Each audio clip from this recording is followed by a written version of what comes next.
And we're back here at the GSL for our final. Did you just moan? I'm like, we're back. You're like, oh.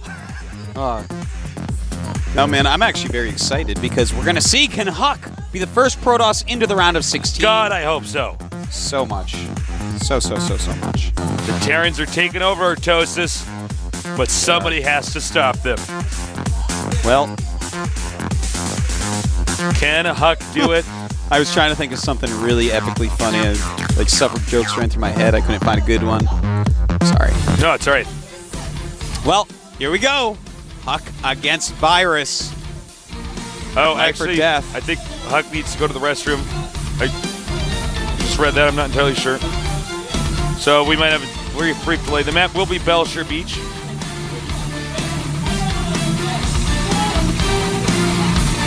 Oh, no, actually, I guess we're actually fine. I'm sorry. We actually installed toilets in those seats. Those guys play without their pants on. We put a catheter in before they sit down. Yeah, we're serious about Most of them scream, not Nesty. Not Nesty. Takes it like a man. Nesty just goes like... He's ready to go. Yes. All right, the countdown has started. Huck against Virus. Protoss against Terran. Can the Protoss hope, well, not only the Protoss hope, actually, but the Foreigner hope, advance to the round of 16 and get deeper into this tournament, closer to a championship? We're going to find out here as the game has now started. This is the GSL Codes, casted by Tasteless and Artosis, the casting archive.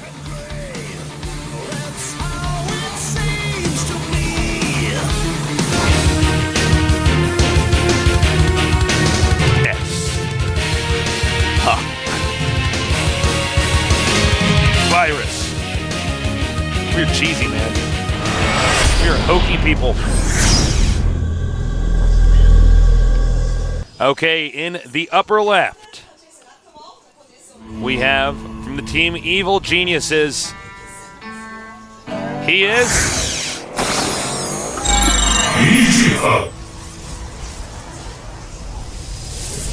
E.G. Huck.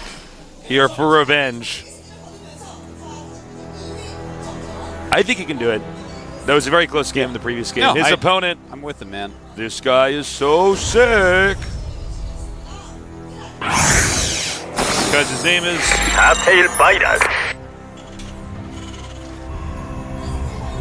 I'm actually loving these Starcraft 2 Korean voice actors doing it. It's great. Yeah, I like it way more than Popstar doing it, to be honest. Yeah. Actually, what I want to do is have the hot K-pop girls come on camera, and then when they say it, like when their mouth moves, then it's like actually just that StarCraft 2 voice. That'd be awesome. Best of both worlds right there. Yeah, man. Or we could have the voice actor come on in a bikini at a water park. That is actually the greatest. Yeah, that'd be pretty good. Probe harassment going on. Oh, takes a hit on the probe. Normally you just want the shields to go away. Probe harassment. See it, know it, and stop it. Could be happening in your office place, too. If you work at Protoss mining facility. Yes, Artosis, it's a serious issue. I wish you wouldn't joke about it, Artosis. I know, I'm insensitive. You are. I'm going to have to make you take classes. Sensitivity training. Wow. Huck going for his double gas. Will it be into an expansion? Definitely could be. You know, this is such a long map that I feel like, you know, these 1-on-1 builds less effective, I would say. Yeah, I agree. Looks like it's going to be a Marauder expansion for Virus. Might even see a Reaper. It's a possibility. Not ruling it out.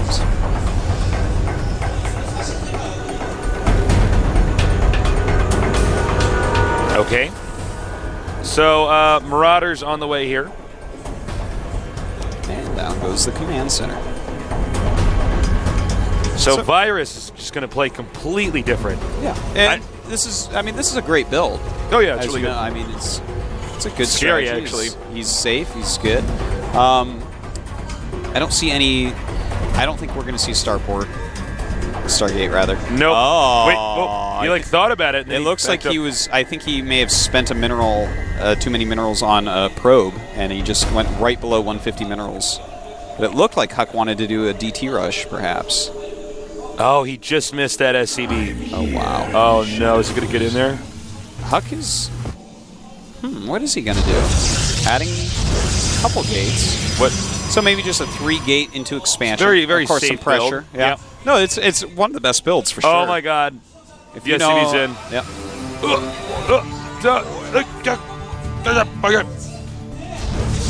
All right. So the SCV won't see it, but the SCV's got to be suspicious. Well, this could possibly be DTs. Blink, but yeah, I would definitely, a billion times over, bet everything on being DTs this game. This is kind of an interesting and cool opening. I do love DT openings against Terran. They are so cool. As long as you don't think they're going Banshee. As long as you don't think they're going Starport, you're good. Of course, the new Belshire Beach only has one entrance into the natural. So it is going to be easier to stop them. Yeah, than on the the older old one map. was a bit too difficult. Now, he scanned in the middle. I'm surprised, to be totally honest, that he did not scan the upper left. He saw a probe go up there clearly to make something. That's a good point, but Huck could have then built it in the middle of the space. Who knows? It's true. Well, DTs, expansion, everything looking really, really good for Huck. I love the position he's in. You know, the problem for most Terrans is they tend to drop so many mules because they're so eager to get ahead that they don't have enough scans to stop, let's say, 3 DTs. They're spread out. Yeah, exactly. And but he should have an eBay up before that, so in fact, yeah, he just starts an eBay as I say that. And with that eBay, he's going to have to just have like 2 scans or so to just cover the time it takes to get that turret up if the DTs get in beforehand. Looks like Virus's timing, though, on his eBay is amazing.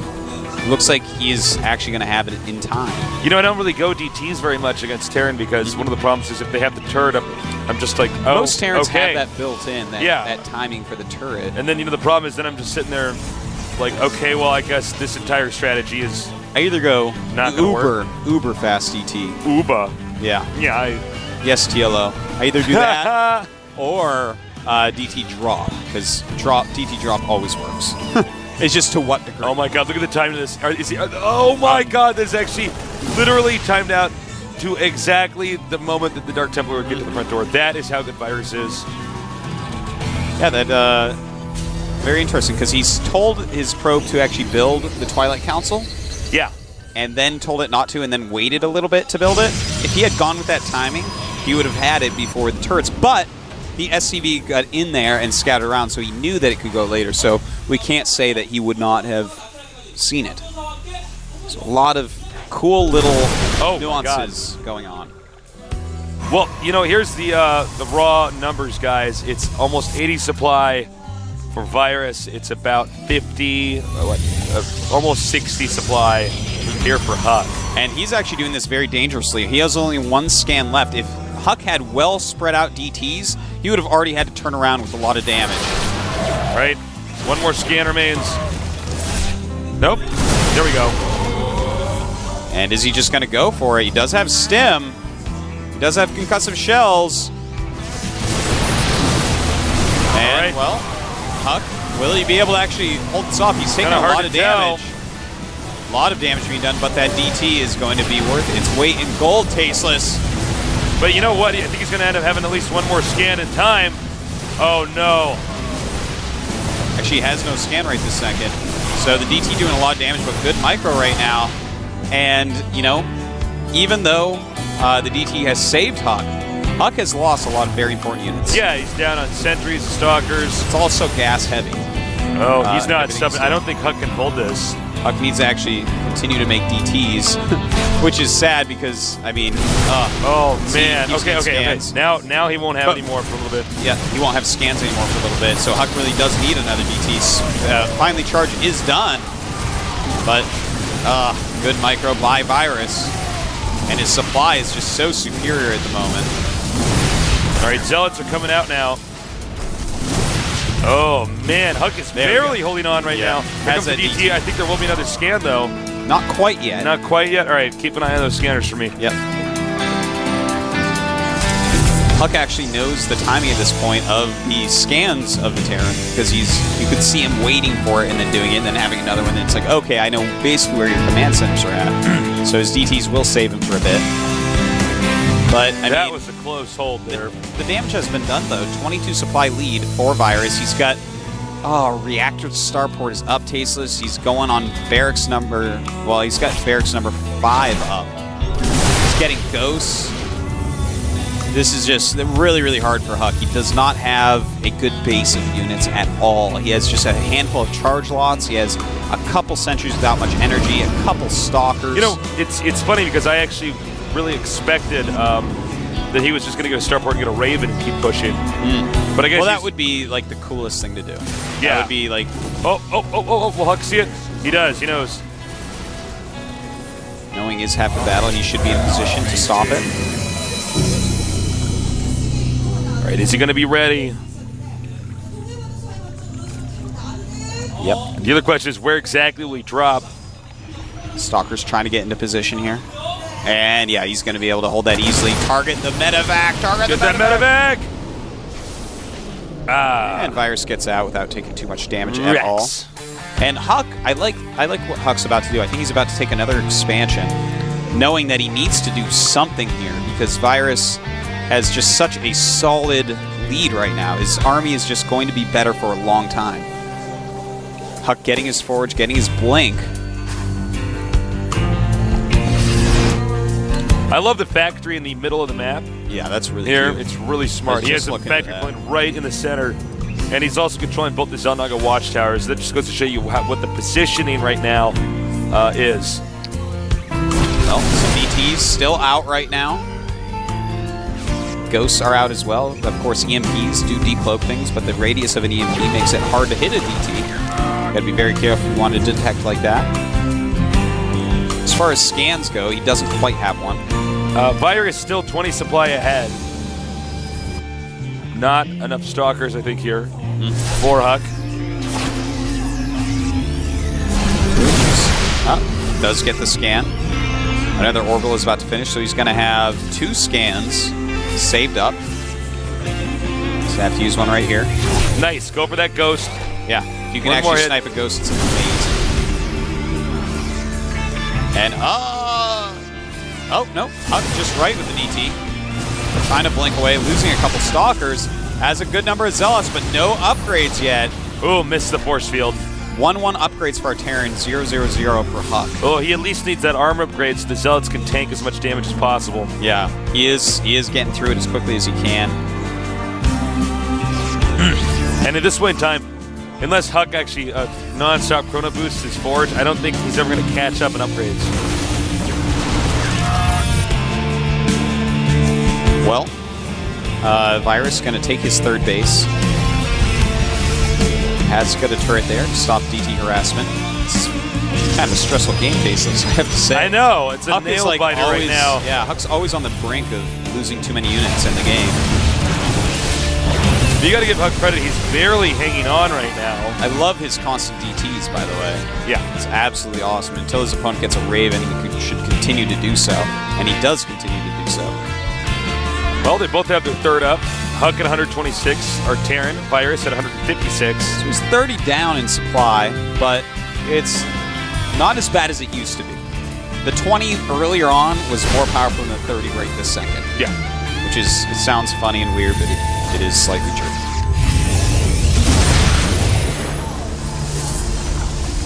Well, this is a scary army taste. All right, here we a lot go. of EMPs. 4 ghosts in there. Oh, nice. Huck split up the army.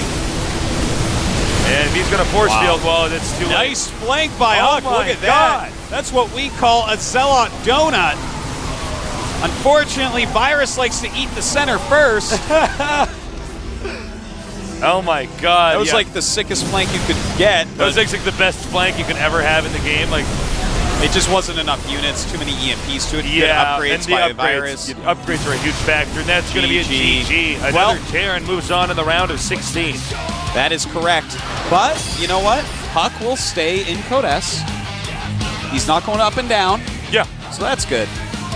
And so that makes both he and Puzzle will just stay in Code S. At least they aren't going to up and down. So wow, it's at least 2 Protoss next season. Huck is not happy with that result there. He did a really good job staying alive, too. He did. That one where the Marauders moved out after his Virus had the most perfect timing in the world with that turret. He really did. I mean, he stayed alive. When I saw all those sentries killed in one Dark Templar chasing out that army, I thought, whoa. But, you know, when you get that far behind, it's just so hard to come back. Yeah, it is. Little things like upgrades get neglected because you're sitting there saying, oh, I need a few more units to hang on, and it's too bad. What are you going to do, man? Well, Huck put up a good fight, but he did. Virus advances. That is 7 Terrans and a Zerg in the round of 16 so far. So that's Terran half of our top dominance 16. this season. Yeah. Damn. Half of our 16 is 90% Terran. Yikes. Well, we'll see. I mean, Nest T is somebody who's proven that he's very good at Terran versus Zerg. I don't see him getting knocked out anytime soon. No. You're going to have to hit him with all you got, and that's no MVP. kidding. We could put tear gas in his booth, and he'd probably still win. He'd be fine. Yeah. He wouldn't even cry. No, of course. Nest T doesn't cry. Put in the tear gas. He, takes onions out of his backpack that he has for some reason, starts peeling them. Takes the onion, rubs it on his eyeball. Makes himself some onion contact lenses. He can see through it like the Cat in the Hat. Can read books with his eyes closed. It's Nest T, man. Don't even play. Don't even play. Well, Huck did have a valiant effort, but unfortunately he just two games in a row barely lost, and that's too bad. So Huck will stay in Code S, so when you join us next season, you will get to see more Huck action. Virus, 2-1. Very well-played games. Barely made it through here.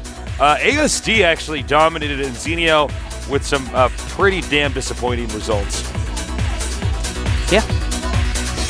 So, what can I say, man? Not much. I'm sad. I'm sad. I'm a sad nerd. I'm a Protoss player. His opponents played very well. As you can see, Nest T, MMA, Virus, and ASD. That's right. Nest T has to go through Virus, and I would say that he's one of the weaker. Actually, out of everyone that's in the round of 16 right now, I think Virus is the weakest out of his first 8. So Nest T has a match I definitely think he can take out. Yeah, I'm sure he can. MMA versus ASD, I think that might actually be quite a nice match. MMA is awesome, but ASD really impressed me today. The ASD kind of came out of nowhere right now. Yeah. I mean, I know he's been good, but I mean, I'm quite impressed. I didn't expect him to open up such a can of whoop ass, basically. So next week, we are going to do these 2 groups on the first day. July versus Hongan. Ganzi against Lucira. Only 1 Terran in that group. The world is off kilter. And then Genius against Happy and Lenok against Jakji. That is such a hard group. Can Genius once again defeat people that we predict he will lose to? He does it a lot, man. He is a real warrior. So we'll see. I mean, I want to look at that and say, well, I think Genius is one of the underdogs. But then again, he always beats really good people. He's always the underdog recently, and he always comes through anyways. He's so talented. Tomorrow we got Code A coming up, guys. So definitely check that out. As you can see, some big names here in Code A as StarCraft 2 is getting pretty scary. SC against Select. Ooh, nice. Yu-Gi-Oh! John's favorite card game player against Liquid Hero. John likes Liquid Hero too, guys. Don't worry. He's not going to be just guys. He's not an Yu-Gi-Oh! anti-fan for Liquid Hero. Then Monster, the MC Slayer against Gumiho. And Curious against Sho. Can Sho make it through? I would love to see Sho own up Code A and get into Code S. Me too. I would love for that so much. So definitely check that out with Wolf Motrap and Della. Yeah. It's going to be a lot of fun. And thank you guys so much for joining us here at the GSL at GOMTV. Check out the GOM player. Check out the GOMTV's mobile services. Feel free to add GOM on Twitter. And also add me on Twitter. I'm Call Me Tasteless. He is Artosis. Also, the Team League playoffs are starting tomorrow. We have, as you see right there, Prime versus Startail. Should be pretty cool. Of course, man. It's going to be a great match. You kidding me? Marine King is going to be in there. We're going to have July Zerg and Trickster and Bomber. Yeah, it's just a lot of great players. It's going to be a heavyweight match. It's going to be hard on Prime, I think. You know, StarTale, I so. see them as the favorites there. Can't wait to see it. It's going to be excellent. Thank you again to our sponsors. Artosis, good job today. You too, Tasteless. We had some great games. It was a lot of fun. And please spread the word about GOMTV. Tell your friends, your family, everybody else you know to check us out. I believe the old seasons of GOM, the old ones, are free now. Are they? Is that true? No, I don't think so. I check on the site. All right, we got to go. I'm Tasteless, with me was Artosis. We're the Casting Archon, and this has been another excellent day of the GSL Codex.